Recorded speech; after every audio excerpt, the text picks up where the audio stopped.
Bismillahirrahmanirrahim. Lillahi ma fis samawati wa ma fil ard. وَإِن تُبْدُوا مَا فِي أَنفُسِكُمْ أَوْ تُخْفُوهُ يُحَاسِبْكُم بِهِ اللَّهُ فَيَغْفِرُ لِمَن يَشَاءُ وَيُعَذِّبُ مَن يَشَاءُ وَاللَّهُ عَلَى كُلِّ شَيْءٍ قَدِيرٌ. آمن الرسول بما أنزل إليه من ربه والمؤمنون كل آمن بالله وملائكته وكتبه ورسله لا نفرق بين أحد من رسله وقالوا سمعنا وأطعنا غفرانك ربنا وإليك المصير لا يكلف الله نفسا إلا وسعها لها ما كسبت وعليها ما اكتسبت ربنا لا تؤاخذنا إن نسينا أو أخطأنا ربنا ولا تحمل علينا إصرا كما حملته على الذين من قبلنا ربنا ولا تحملنا ما لا طاقة لنا به واعف عنا واغفر لنا وارحمنا أنت مولانا فانصرنا على القوم الكافرين.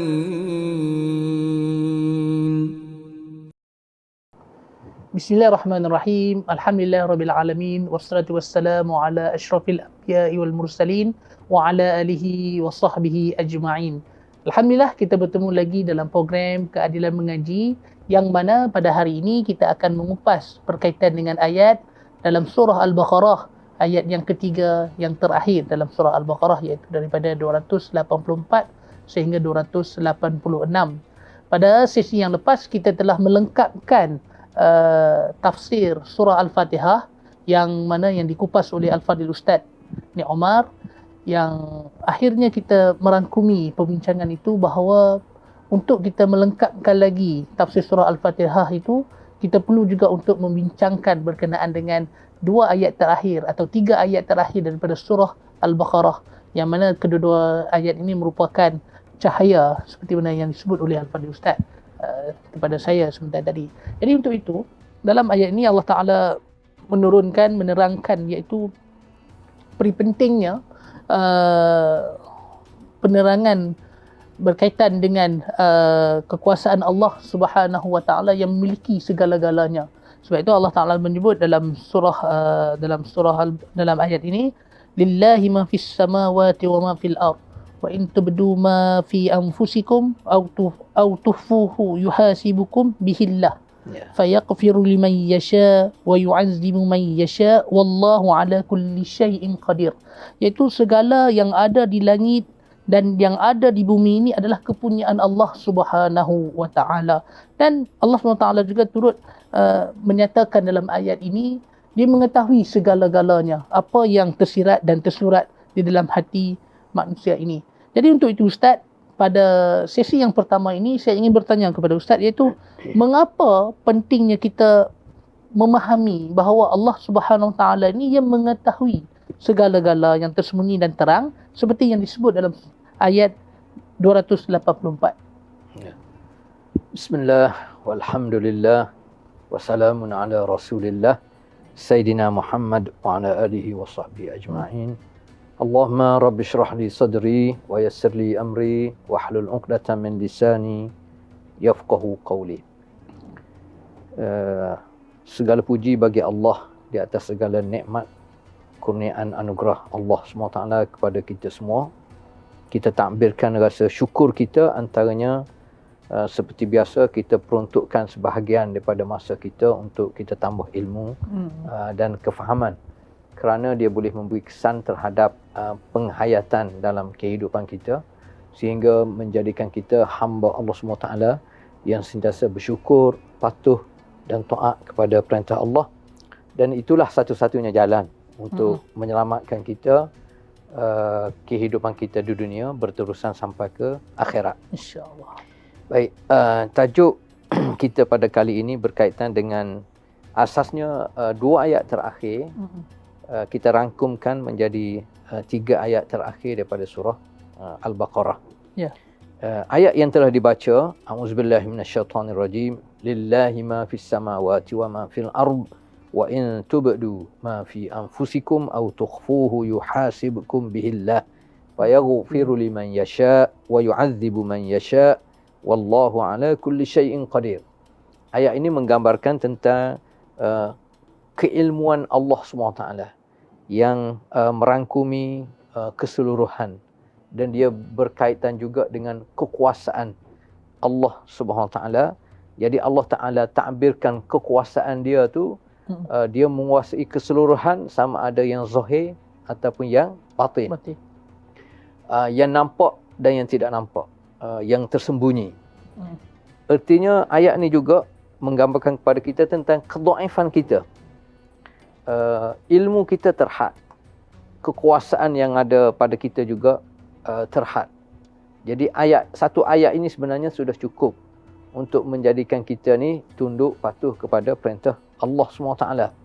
Dalam surah Qaf, Allah Ta'ala menyebut, berfirman, ma yalfidhu min qawlin illa ladaihi raqibun atid.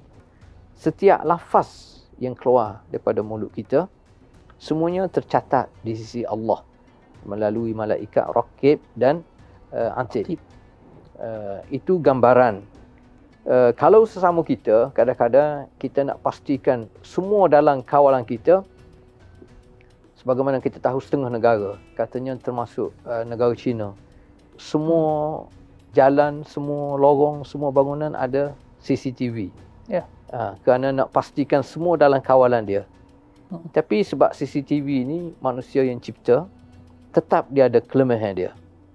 Tetapi CCTV Allah ni tak pernah cacat. Ya. Walau sesaat, sepanjang kehidupan kita manusia ni sentiasa diawasi oleh Allah SWT.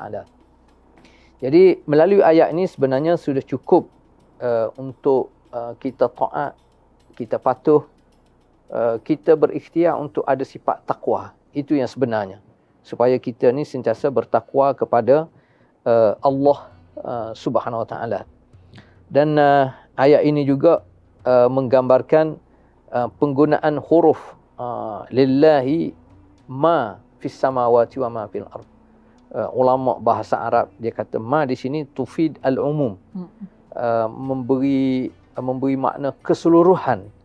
Apa sahaja yang ada di alam ini, khususnya yang nampak, yang tidak nampak, yang zahir dan yang tersembunyi, semua dalam kekuasaan dan milik Allah Subhanahu Wa Taala. Artinya dalam kehidupan kita, sama ada kita zahirkan apa yang kita ucap, apa yang kita buat, ataupun kita sembunyikan. Perancangan itu hanya kita seorang je yang tahu. Ya. Menggambarkan kehebatan kita manusia. Tetapi sebenarnya di sisi Allah semuanya dalam pengetahuan Allah Subhanahu Wa Taala. Jadi ayat ini dari satu sudut nak menggambarkan betapa lemahnya kita manusia, tetapi dalam masa sama betapa agungnya Allah Subhanahu Wa Taala. Semuanya akan dicatat dan semuanya akan diadili, dihisab oleh Allah Subhanahu Wa Taala di akhirat kelak. Sama ada yang zahir, yang tersembunyi, yang besar ataupun yang kecil. Faman ya'mal mithqala dzarratin khairan yarah wa man ya'mal mithqala dzarratin syarran yarah. Benda yang kecil, yang kebiasaan manusia pandang lekeh, tetapi benda tu baik. Hanya satu senyuman contohnya. Wa tabassumika fi wajhi akhika sadaqah. Senyum yang kita bagi kepada saudara kita dikira sedekah. Maknanya sedekah ni benda kebajikan. Benda kebajikan boleh pahala walaupun hanya senyuman. Benda kejahatan juga walaupun kecil tetap akan dihisap oleh Allah SWT. Hanya satu kalimah yang keluar daripada mulut kita, tetapi kalimah itu menggambarkan keburukan sifat kita. Juga akan dinilai, dihisap di sisi Allah Subhanahu Wa Taala. Apapun Allah Taala sebut, setiap kita ada kelemahan. Kalau kita betul-betul nak sama hidup di dunia sampai ke akhirat, kelemahan ini kita kena tutup. Kita kena ikhtiar, kita kena didik diri kita supaya kita kena buang takhalli. Ulama tasawuf kata kita kena buang sifat-sifat akhlak-akhlak yang buruk dan kita kena tahalli. Kita kena hiasi kehidupan kita dengan akhlak-akhlak yang mulia. Antaranya sebab untuk mendapat maghfirah daripada Allah. Sebab Allah Ta'ala yang cipta kita dan seluruh alam, Allah Ta'ala juga satu-satunya zat yang mampu untuk memberi rahmat, mengampunkan dosa mana-mana di kalangan hamba-hambanya. Itu antara pengajaran penting, hikmah penting, poin penting, tadabbur kita terhadap ayat 284 daripada surah Al-Baqarah. Alhamdulillah, penjelasan Ustaz yang menguraikan iaitu surah Al-Fatihah ini dalam ayat 284 merangkumi kekuasaan Allah Subhanahu Wa Taala, dan kita dapat melihat betapa kedilnya kita sebagai hamba Allah Subhanahu Wa Taala ini untuk kita nak berlawan ataupun tidak meyakini, tidak mentaati Allah Subhanahu Wa Taala ini tidak dipedulikan pun. Bahkan kalau kita kata dalam hati tidak beriman sekalipun diketahui oleh Allah Subhanahu Wa Taala. Jadi untuk itu insya-Allah kita akan membincangkan lagi berkenaan dengan kelebihan khawatim surah 2 ayat terakhir dalam surah Al-Baqarah ini, insya-Allah selepas ini.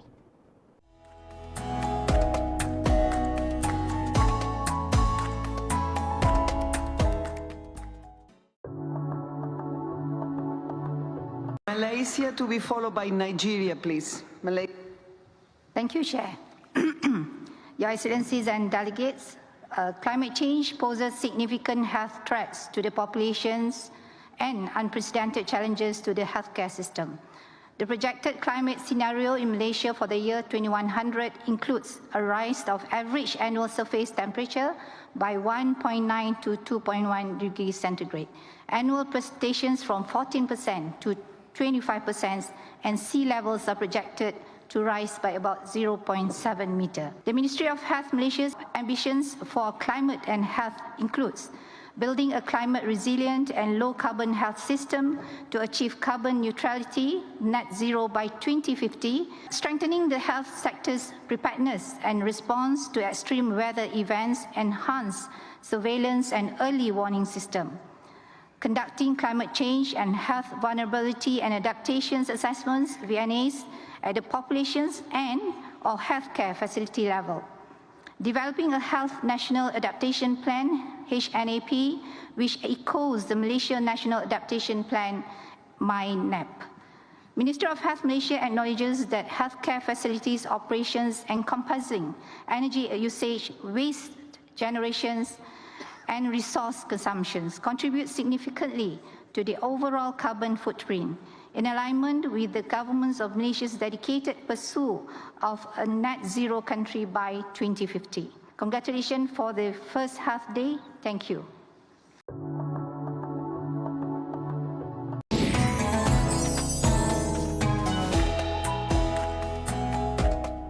Alhamdulillah, bersyukur pada Allah SWT kita bertemu lagi dalam sesi ini. Kita masih lagi membicarakan berkenaan dengan tafsir surah Al-Baqarah pada ayat 84 sehingga 86.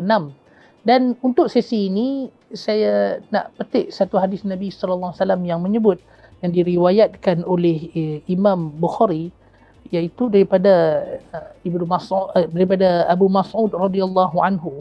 Katanya, man qara'a bil ayatain min akhir surah Al-Baqarah fi lailah kaffatahu. Maksudnya, barang siapa yang membaca dua ayat terakhir dalam surah Al-Baqarah pada setiap malam, dan dikatakan cukup untuk telah cukup baginya dengan kedua-duanya itu. Jadi untuk itu saya ingin bertanya kepada Ustaz, iaitu apa kelebihan dua surah terakhir dalam dua ayat terakhir dalam surah Al-Baqarah ini? Ya, bismillahirrahmanirrahim. Sebagaimana yang disebut oleh moderator tadi, dua terakhir ini mempunyai kekuatan, kelebihan, fadilat yang tersendiri. Ya. Sehingga mengikut riwayatnya, turunnya malaikat khusus tak pernah turun ke muka bumi ini, dan dengan kehadiran Nabi kita Muhammad SAW dan ditemani oleh malaikat Jibril. Jadi malaikat khusus yang Allah Ta'ala utus kali pertama nak bawa berita gembira khusus untuk umat Nabi Muhammad SAW. Bertapa surah Al-Fatihah dan dua ayat terakhir daripada surah Al-Baqarah ni, dia merupakan nur, merupakan cahaya. Dan sebagaimana yang disebut oleh moderator tadi, al-ayatan, dua ayat ni min akhir surah Al-Baqarah, daripada akhir surah Al-Baqarah, man qara'ahuma fi lailatin kafatahu. Sesiapa yang baca pada waktu malam, fi lailatin, pada waktu malam, kafatahu maknanya sudah cukup untuk dia terpelihara daripada segala kerosakan, daripada segala musibah, gangguan syaitan di dunia dan di akhirat. Itu maknanya besar dia punya peranannya. Jadi dua ayat ni dia berkait, keistimewaannya berkait dengan keimanan. Dia berkait dengan rahmat Allah kepada umat Nabi Muhammad SAW. Bebanan tu tidak seberat bebanan umat yang terdahulu. Di dalam dua ayat ni dia berkait dengan tanggungjawab kita, tabiat kita manusia hamba Allah yang lemah ini perlu sentiasa meminta keampunan, maghfirah dan rahmat daripada Allah SWT. Sebahagian ulama kata sebab apa kita perlu baca pada waktu malam? Sebab biasanya apabila bermulanya masuk waktu malam, waktu maghrib, kita kata syaitan antaranya bertebaran di serata tempat. Jadi salah satu cara untuk kita pelihara diri kita termasuk daripada gangguan syaitan, kita baca ayat ni selain pada ayat-ayat yang lain.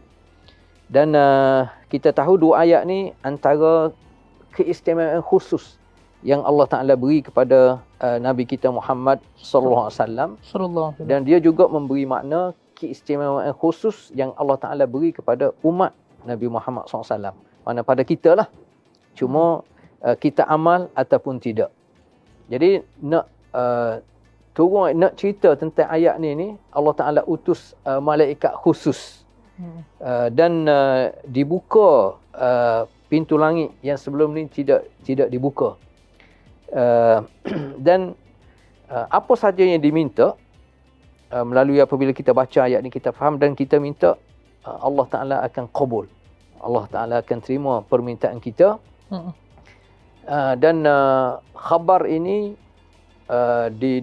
dikhabarkan dengan kehadiran malaikat Jibril di samping Nabi kita Muhammad sallallahu alaihi wasallam. Dan siapa yang mengamal dalam kehidupan dia, sama ada baca surah Al-Fatihah yang kita ulangi sentiasa dalam solat kita, ataupun setiap malam insya-Allah kita baca, antaranya baca dua ayat terakhir ni, wali abdi ma sa'al, sebagaimana dalam surah Al-Fatihah. Begitu juga apabila kita baca dua ayat ini, kita minta dengan Allah, tentulah antaranya kita minta keampunan, maghfirah, rahmat daripada Allah. Kita kena yakin dengan izin Allah, Allah Ta'ala akan qabul permintaan kita. Ayat ini dimula dengan amanar rasul bima unzila ilaihi min rabbih wal mu'minun kullun amana billahi wa malaikatihi wa kutubihi wa rusulihi la nufarriqu baina ahadin min rusulihi wa qalu sami'na wa ata'na ghufranaka rabbana wa ilaikal masir. Jadi kelebihannya antaranya sebagaimana kita telah sebut tadi, dan antaranya dia merupakan satu pujian yang agung kepada Nabi kita Muhammad SAW dan pengikut-pengikutnya. Kerana asasnya Nabi tunjuk qudwah, contoh terbaik apabila dia beriman sepenuhnya dengan sepenuh hati dan keyakinan terhadap apa yang diturunkan oleh Allah kepadanya. Dan Macam mana Nabi tunjukkan qudwah dia apabila dia mengikuti sepenuhnya segala arahan-arahan Allah dan meninggalkan segala larangan-larangan Allah SWT. Dan sifat utama kita orang mukmin ni kena ada unsur as-sam'u wa ta'ah. Kita dengar dan kita taat. Innama kana qaulal mu'minina idza du'u ila Allahi wa rasulihi liyahkuma bainahum an yaqulu sami'na wa ata'na wa ulaika humul muflihun. Asasnya kita dengar, kita taat segala perintah Allah Subhanahu Wa Taala. Antaranya Allah Taala minta supaya kita ni betul-betul bertakwa kepada Allah.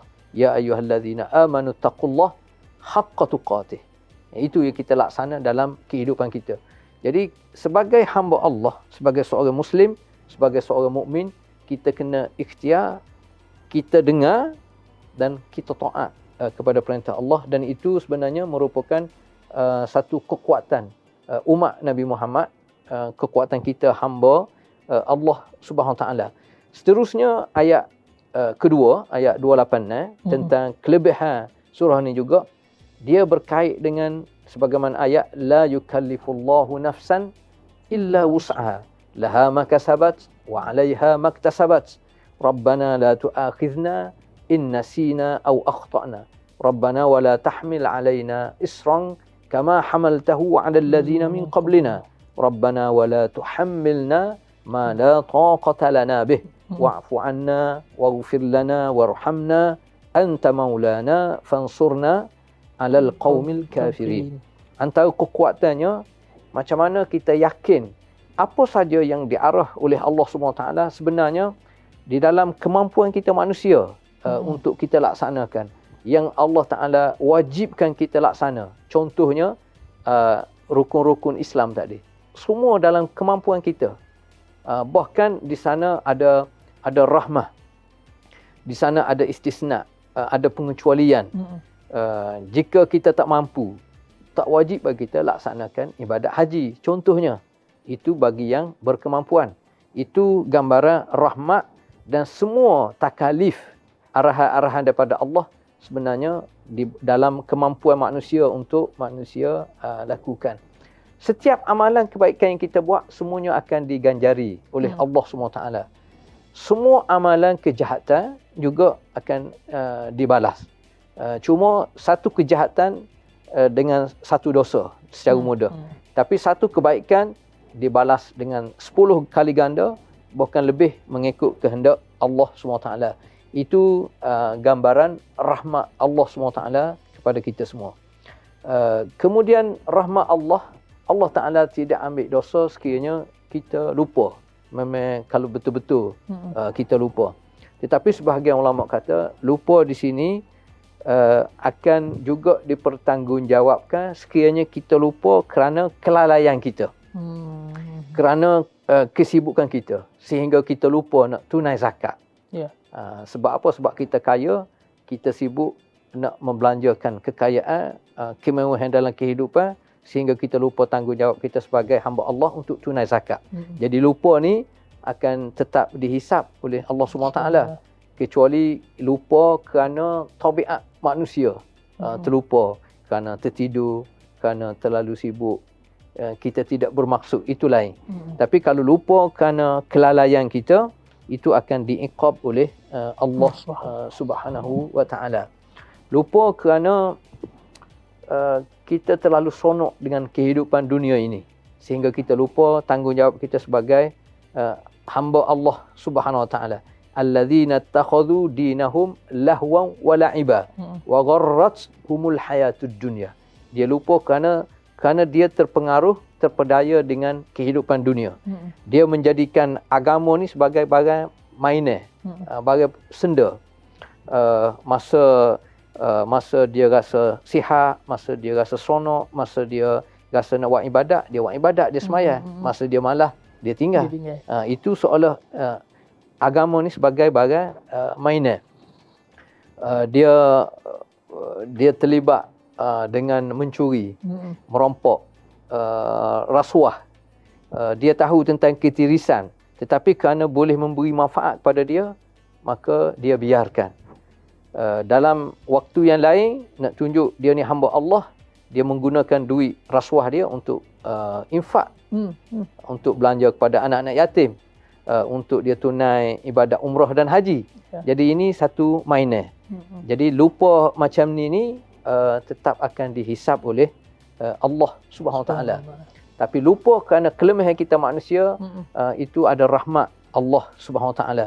Begitu juga au akhtana. Kalau kita tersalah, memang kita lakukan dosa tersebut menggambarkan kelemahan kita, tapi kita cepat-cepat beristighfar, bertaubat kepada Allah Subhanahu Wa Taala.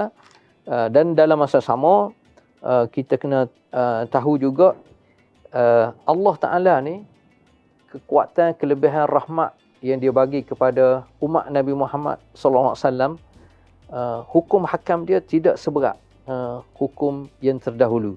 Kalau kita kata kama hamaltahu alal ladzina min qablina, kita minta doa dengan Allah supaya bebanan hukum hakam tu tidak seberat umat yang terdahulu.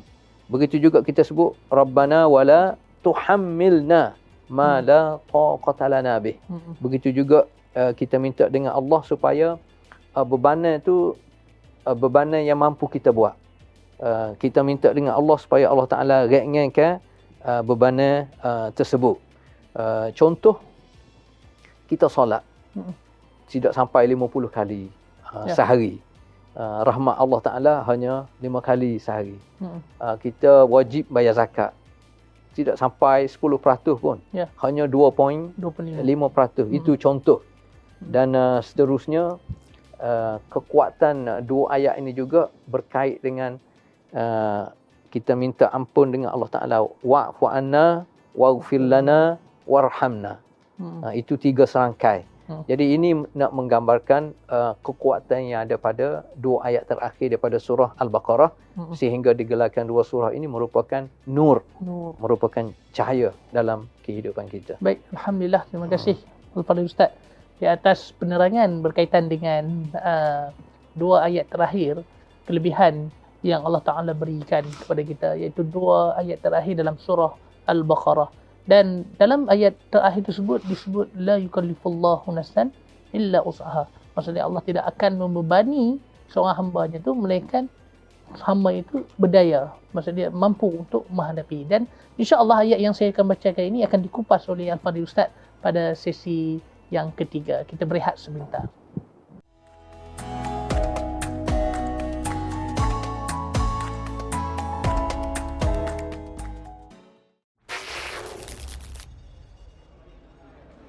Yakin boleh rakan muda. Macam okey tak baby? Hi guys, Azizul Awang, the Pocket Rocket Man here. Anda tahu tak, rakan muda diberikan nafas baru. Jadi dengan itu saya ingin menyeru semua anak-anak muda di luar sana untuk menyertai rakan muda.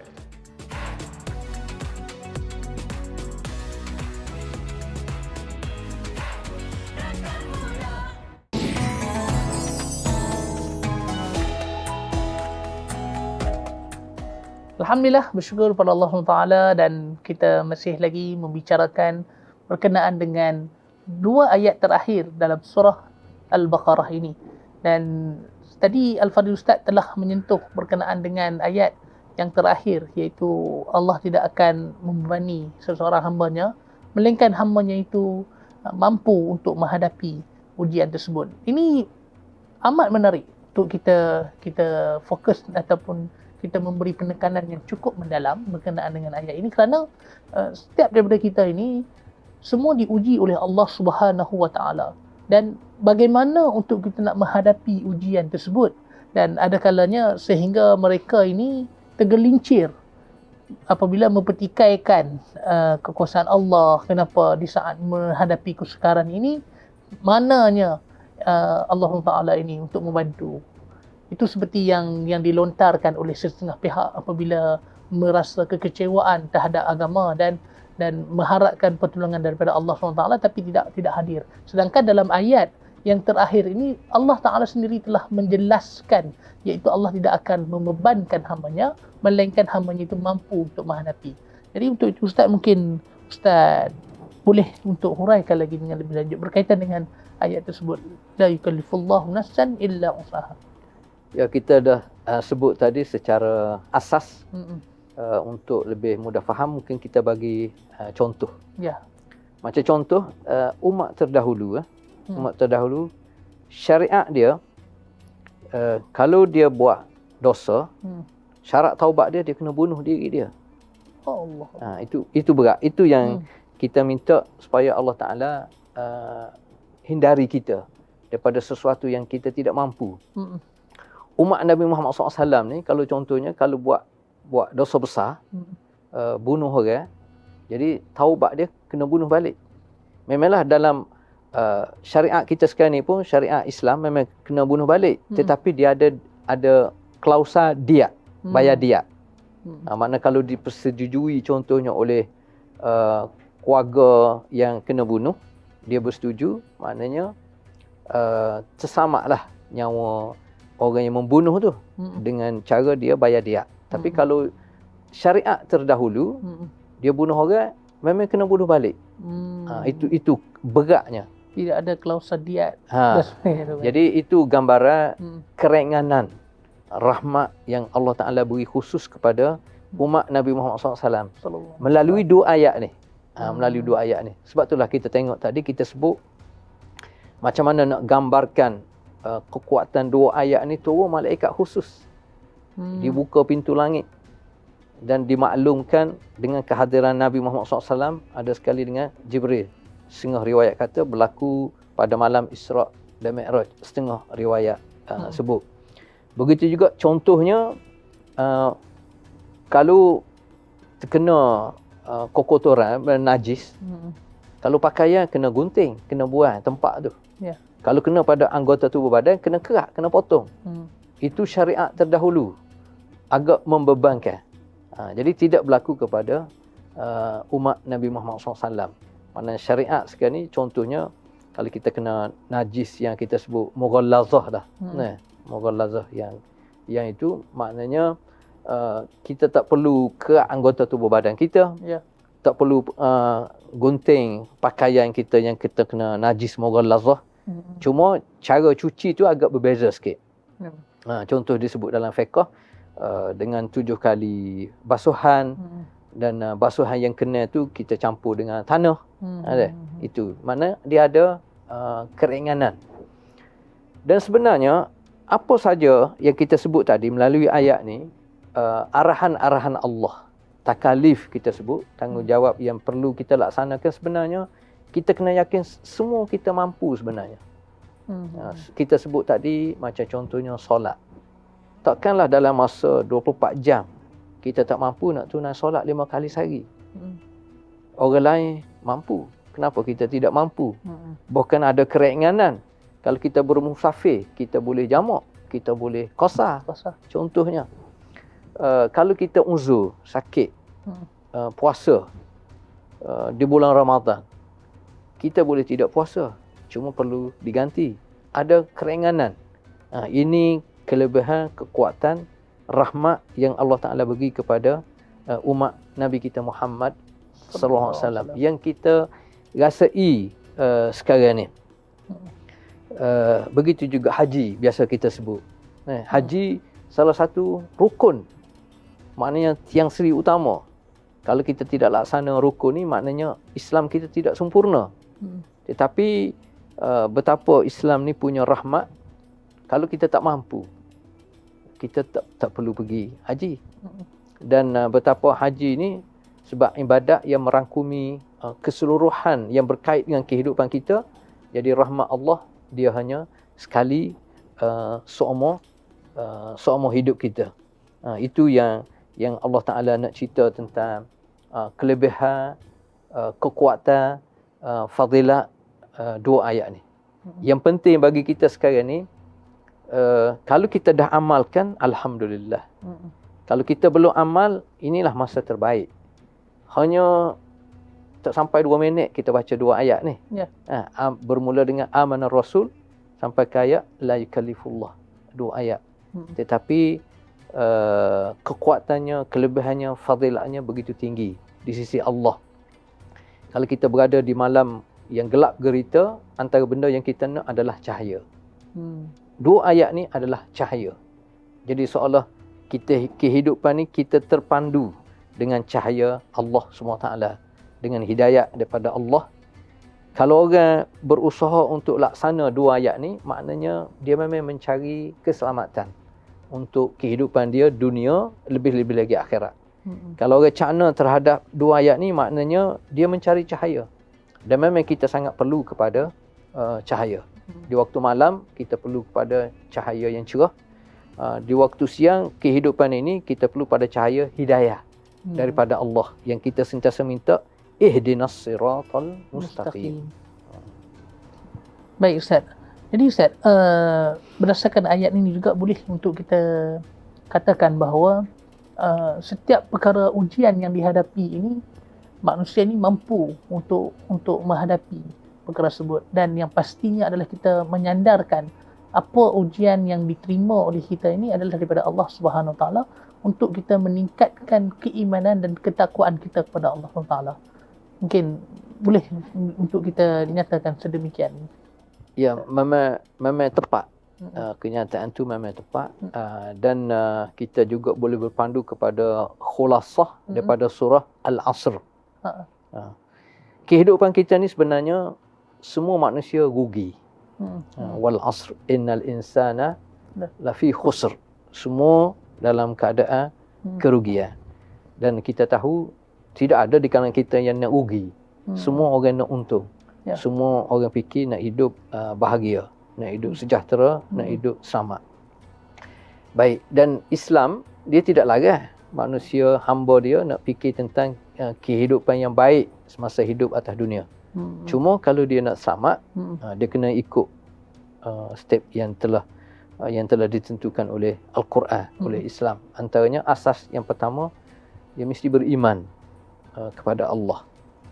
Dan iman ini diterjemahkan dengan amal-amal soleh, amal-amal kebaikan. Termasuk apa yang kita bincang sebelum ni, amal kebajikan, termasuk ibadat-ibadat khusus. Solat, zakat, puasa, haji. Kerana apa?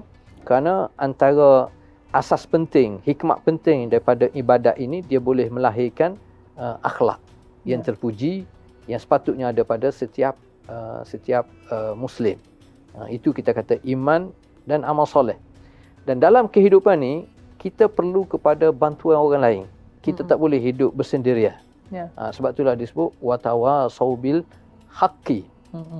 Hidup kita ni mesti ada nasihat menasihati. Antara tujuan nasihat adalah supaya kita sentiasa berada di atas jalan yang benar. Jalan hidayah Allah SWT.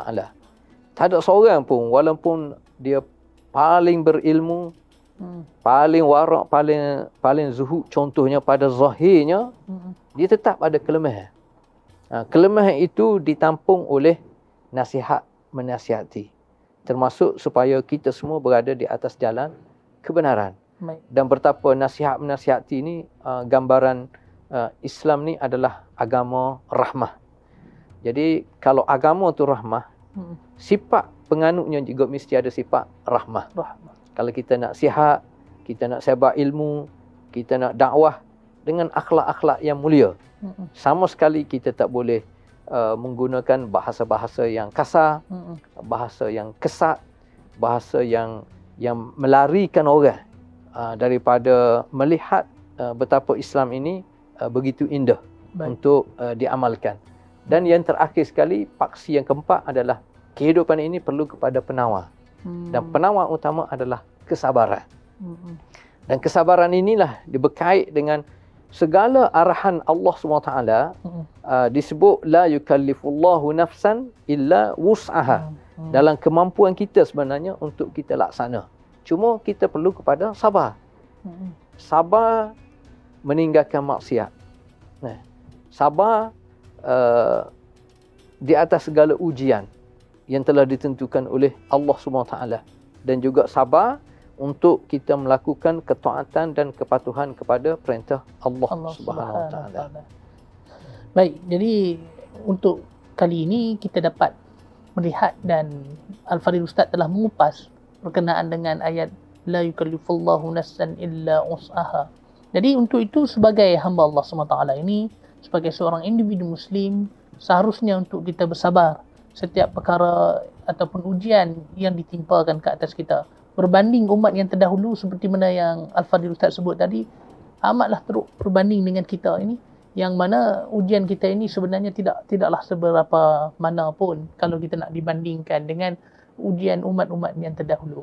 Jadi untuk itu insya-Allah kita akan teruskan lagi berkenaan dengan pengajaran berkaitan dengan dua ayat yang kita huraikan nanti. Jadi tuan-tuan dan puan-puan sekalian, mohon bersabar dan kita berjumpa selepas ini.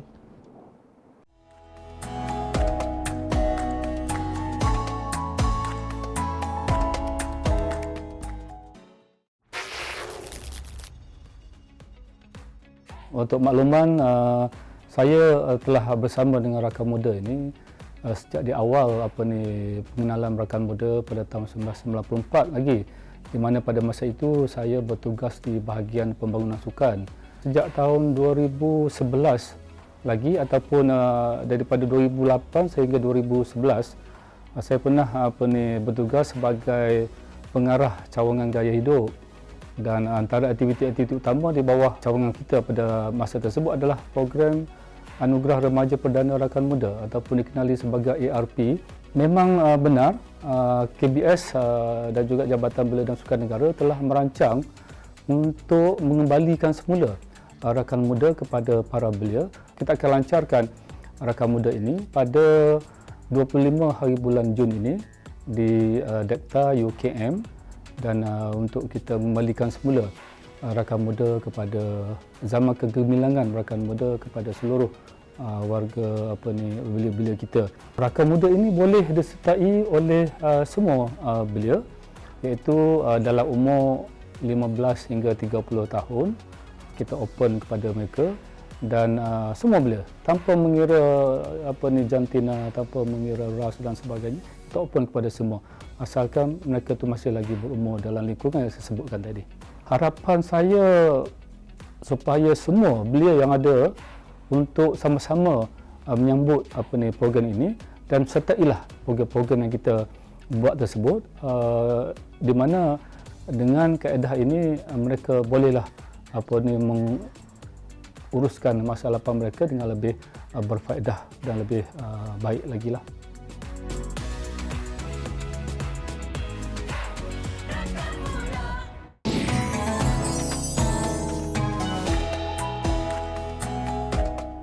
Alhamdulillah, bertemu lagi kita dalam sesi yang terakhir berkenaan dengan kupasan tafsir 3 ayat yang terakhir dalam surah Al-Baqarah, dan penekanan yang secara khusus diberikan dalam sesi ini adalah berkaitan dengan 2 ayat yang terakhir, iaitu 2 ayat yang dikatakan sebagai cahaya selain daripada surah Al-Fatihah yang kita huraikan pada minggu lepas. Jadi untuk itu, pada sesi yang terakhir ini adalah kita merangkumkan apa yang telah dibincangkan daripada sesi awal dan sesi yang ketiga dan dihuraikan oleh Al-Fadhil Ustaz, iaitu berkaitan dengan pengajaran dan penghayatan berkenaan dengan 3 ayat daripada surah Al-Baqarah ini. Dan sudah pasti kita dapat faham bahawa setiap ujian yang Allah Ta'ala berikan kepada kita ini adalah kerana untuk melihat keimanan dan ketakwaan kita kepada Allah SWT. Jika kita di dunia ini tidak diuji sedemikian rupa, bagaimana untuk kita nak melihat ketakwaan dan keimanan kita kepada Allah Subhanahu Wa Taala? Jika kita hidup di dunia dengan penuh kenikmatan, tanpanya ada ujian, rintangan dan halangan, jadi dia tidak memberi kesan pengajaran kepada kita sebagai seorang hamba. Malah kita boleh bersikap angkuh dengan Allah Subhanahu Wa Taala jika perkara sedemikian ini terjadi.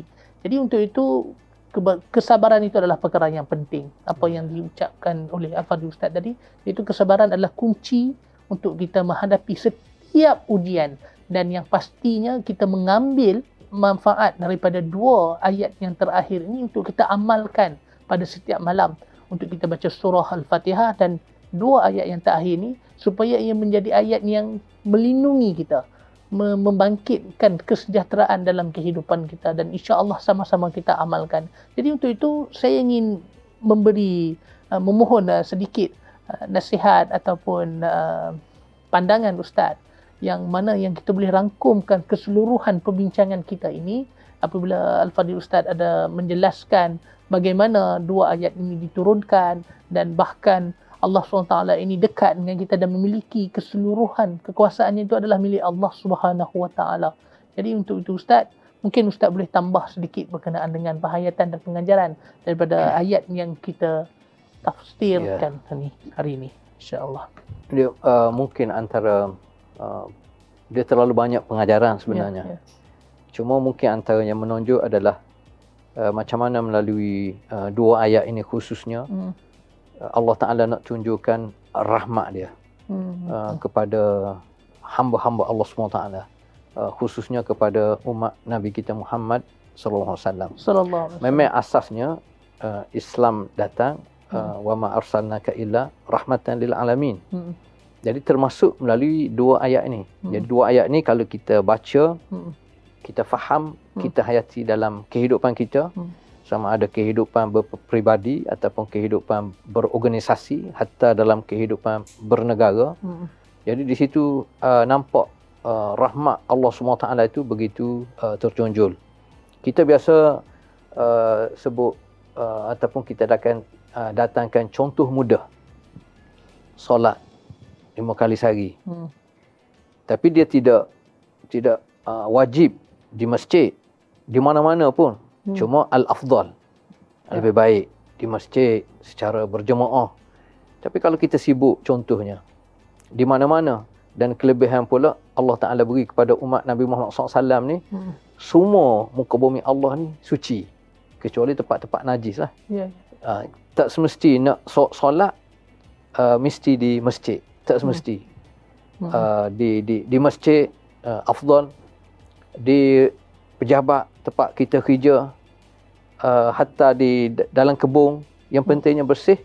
Semua sekali muka bumi Allah ini suci untuk kita beribadat kepada Allah. Kalau kita sakit, kita boleh solat dalam keadaan duduk. Sakit lagi, siapa pekat, boleh dalam keadaan tidur.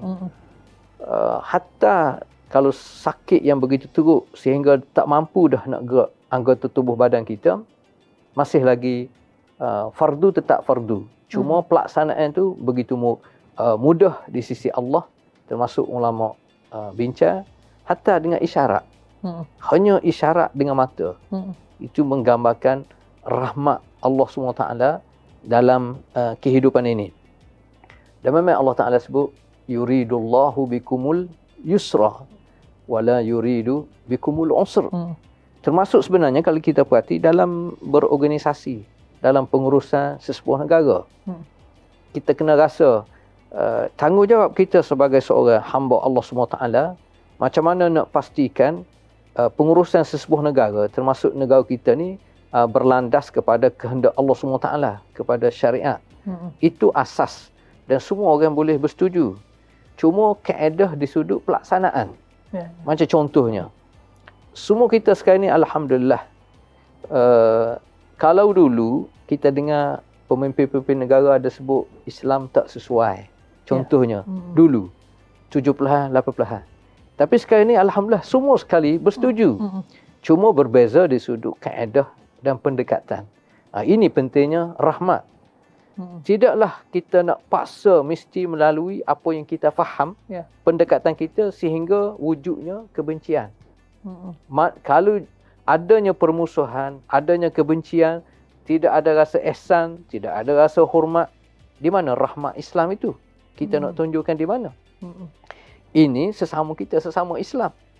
Jika sesama Islam kita tidak ada rasa hormat, macam mana kita boleh nak hormat kepada orang bukan Islam? Betul. Lagi berat. Ini yang perlu kita fikir. Betapa Islam ini sebenarnya mudah. Yang pentingnya kita faham, kita boleh berbeza di sudut pendekatan.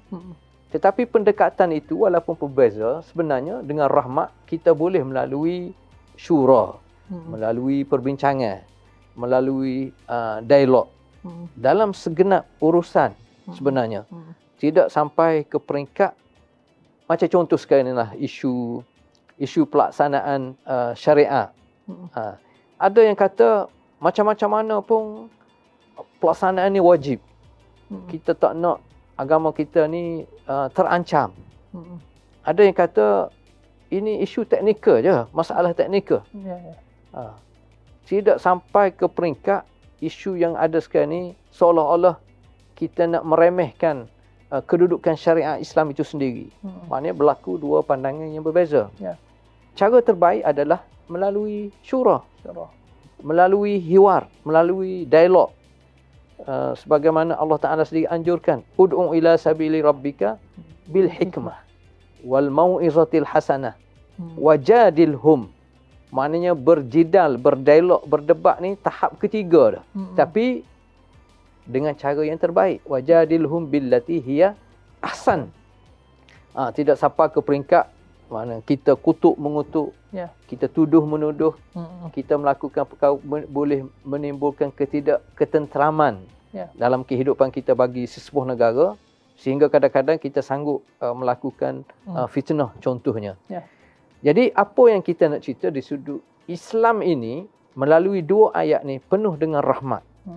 Dan Allah Ta'ala sebut yuridullahu bikumul yusra. Apa saja arahan takalif hukum hakam Allah sebenarnya yang Allah Ta'ala nak adalah kemudahan itu. Betapa Islam ni ad-din yusr. Inna hadzal din yusr.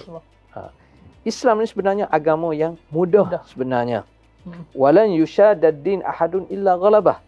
Jadi tak perlu kita bertegang orak. Maknanya terlalu keras dalam pelaksanaan hukum Allah Subhanahu Wa Taala ni. Sebab apa? Sebab kita tak mampu sebenarnya. Kita tak mampu. Kita ni hidup baina sittin was sab'in. 60 70 tahun. Kemudian kita dah mengalami saat kelemahan. Tenaga kita dah tak ada, gigi kita dah tercabut. Tak ada kekuatan dah. Jadi lebih baik kita fikir macam mana kehidupan ini penuhi dengan rahmat Allah SWT yang kita boleh tonjolkan dalam akhlak kehidupan kita. Begitu juga melalui ayat ini betapa kita boleh pegang la yukallifullahu nafsan illa wus'aha. Sehingga melalui ayat ni ulama dia buat satu kaedah la wajibah ma'al ajzi. Contohnya benda ni wajib, tapi kalau kita tak mampu nak laksana, dia tak jadi wajib lah. Semaya, kalau dah sampai pekat sakit teruk dan hilang akal, maka tidak wajib dah. Tapi sakit, tapi akal masih berfungsi, masih wajib. Cuma kaedah pelaksanaan tu, kalau tak mampu berdiri, duduk. Kalau tak mampu duduk dalam keadaan baring. Betapa mudahnya. Dan kita sebut contohnya ambil wuduk dengan air. Tapi kalau air tak ada, boleh tayamum. Itu contohnya. Dalam Islam ada sebahagian makanan daging yang diharamkan. Daripada banyak-banyak beratus-ratus beribu-ribu ekor binatang, jenis binatang, ada beberapa ekor yang diharamkan. Itu pun ada hikmat tersendiri. Tapi kalau kita berada dalam situasi darurat, dia boleh jadi harus dibenarkan. Itu rahmat dalam Islam. Dan dalam hadis ni juga menggambarkan kepada kita perlunya kita sentiasa berdoa kepada Allah Subhanahu Wa Taala. Jadi ayat ni dia sebut 3 tahap, 3 peringkat. Al-afu, al-maghfirah dengan rahmat. Dan kalau kita nak kira makna di sudut susunan tu, mana al-afu, Allah Ta'ala maafkan kita kelemahan kita. Al-maghfirah, ampun dosa dan tutup segala kelemahan dosa-dosa yang kita lakukan. Dan yang lebih penting adalah rahmat Allah Subhanahu Wa Taala. Jadi semuanya terkandung dalam ayat ini. La yukallifullahu nafsan illa wus'aha laha ma kasabat wa 'alaiha ma iktasabat. Rabbana la tu'akhidhna in nasina aw akhtana. Rabbana wa la tahmil alaina isran kama hamaltahu 'ala alladhina min qablina. Rabbana wa la tuhammilna ma la taqata lana bih wa'fu 'anna waghfir lana warhamna anta maulana fansurna 'alal qaumil kafirin. Jadi ayat ni ditutup dengan supaya kita diberi kemenangan, diberi kekuatan untuk berdepan dengan musuh-musuh Allah, dengan orang yang tidak beriman kepada Allah SWT dengan cara yang terbaik. Wallahu a'lam. Alhamdulillah, bersyukur kepada Allah SWT di atas kupasan yang Al-Fadhil Ustaz rangkumkan perbincangan kita pada hari ini, dan sudah pasti ayat ini menjadi satu ayat yang amat bermakna yang perlu untuk kita amalkan apa yang telah dipesankan oleh Al-Fadhil Ustaz ini dalam kehidupan seharian kita. Dan insya-Allah kita akan sambung untuk sesi tafsir ini pada sesi yang akan datang, dan saya ucapkan terima kasih kepada Al-Fadhil Ustaz di atas kupasan daripada ayat 284 sehingga 286 dalam surah Al-Baqarah. Sekian, wabillahi taufiq wa hidayah. Wassalamualaikum warahmatullahi taala wabarakatuh.